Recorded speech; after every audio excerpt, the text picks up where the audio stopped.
ইংরেজি কোনো শব্দে ডাবল ই থাকলে সেটার সাউন্ড হয় ই, যেমন bee, tree, green, ship, sea, fee, fee, hill, meet, হুইন, keen, feel, seen, beep, jeep, keep, bean, beat, week, fear. ফ ই আর, ফিয়ার।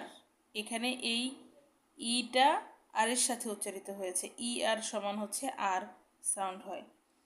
ফ ই আর, ফিয়ার। ড ই আর, ডিয়ার। ব ই আর, বিয়ার। এই তিনটার সাউন্ড আলাদা, যেহেতু আমরা জানি যে ই আর সমান ইংরেজি সাউন্ড আর হয়, সেজন্য এই তিনটা একটু আলাদা করে উচ্চারণ করতে হবে, বাট বাকি সবগুলো সাধারণত এর মধ্যেই পড়ে।